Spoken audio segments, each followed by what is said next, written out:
Buy yourself something flashy. Can you even play the piano in those? Let them know who you are. You were in charge of the costumes for this movie, which obviously is such an important part of Elton's story. Did you get to go into his archives, or were you working from photos? I luckily got to see inside his archives. Yeah, it was amazing. I got invited there, and, you know, it was like a kid in a candy store. Amazing. I mean, obviously he's auctioned off some of it for his charities, which is great, but there's still such an amazing array of fantastic costumes from the not so much some of the early days, but, you know, mid 70s, 80s, 90s. Yeah, it would be hard to imagine that he'd have the foresight at the time to think, I need to save these overalls I wore at the Troubadour show. You know what I mean? Like, yeah, exactly. How much of it, I imagine you had to manufacture a good part of it and not working from vintage material.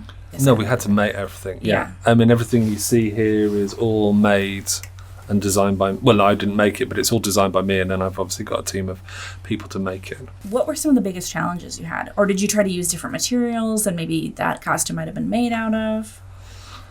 I think every film brings its own challenges, and every scene brings its own challenges. I was explaining the idea of the one behind you is the one where he dives into the swimming pool. Basically, you have to think, it's got chlorine in that swimming pool. What's it going to do to the fabric? I did a film set in all water, and it used to bleach the fabrics every day.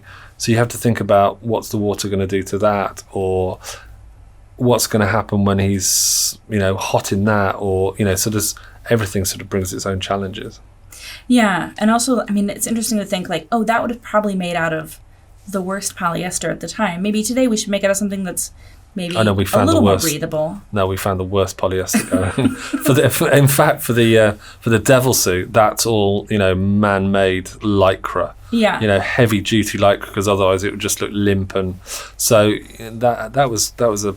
I wouldn't have worn it. It looks like a neoprene. Do you know what I mean? It's like a neoprene. Yeah, it's heavy duty, and we had the hottest summer of that year on record, so he had to wear that pretty much and dance in it, walk about in it in this hot heat. He survives. He survived. You can't tell. Yeah, exactly. Was there a piece that you were like, I'm going to make myself a version of this while we're making it? I couldn't carry off what Elton wears, really. Mm-hmm. I wear a lot of navy blue or black. I tell you what, I love the Pinball Wizard sequence that has 5 outfits in it. And it's really bizarre because even though I designed them and made them, when I watch it, I think, is that Elton there? It looks so much like Elton. I agree.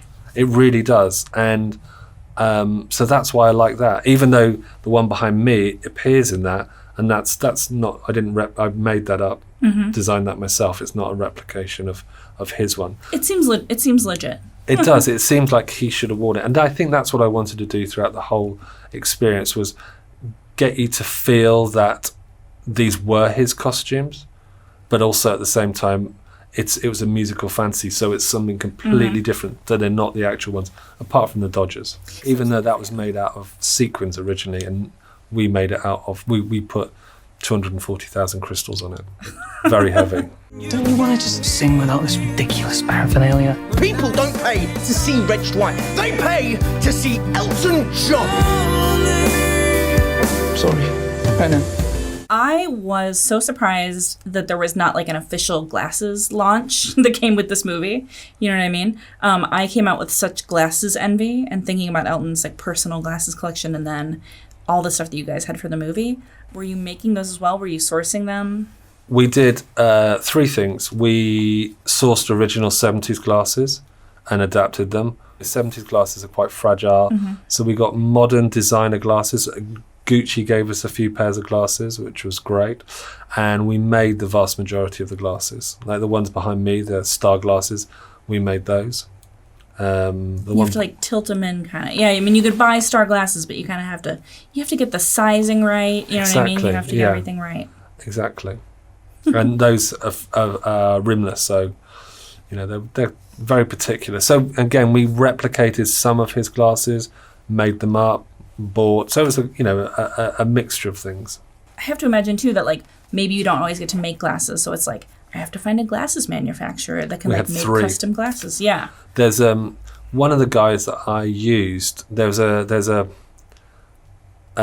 was a female impersonator. Well, he had this character called Dame Edna Everage. I don't know. You know Dame? Yeah. Well, he used to make glasses for Dame Edna Everage. And I thought, if anybody's going to know how to make exaggerated glasses, he's going to do it. So he lives in Great Yarmouth, which is a seaside town in East Anglia.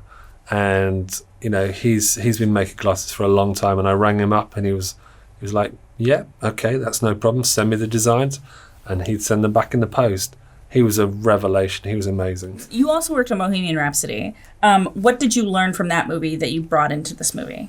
I mean, I didn't learn anything that I brought into Rocketman because they're two very different films. Yeah. They're very different clothes as well. Yeah. And, I know the fabric shops of London, and I bought quite a bit of the fabric, some of the fabric for Rocketman in Paris. They've got a great source of fabric there.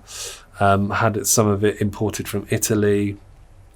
So I didn't learn anything, but, obviously you're dealing with two, rock superstars. So it's just the idea of them being rock superstars that was similar. Rocketman was a musical fantasy, whereas the other one, it was more of a straight up biopic. Yeah. I was allowed. I could design for Bohemian Rhapsody as well, but Rocketman was just. We just had carte blanche and we could be fantastical, outrageous. The bigger, the bolder, the better, really. Maybe I should have tried to be more ordinary. You were never ordinary.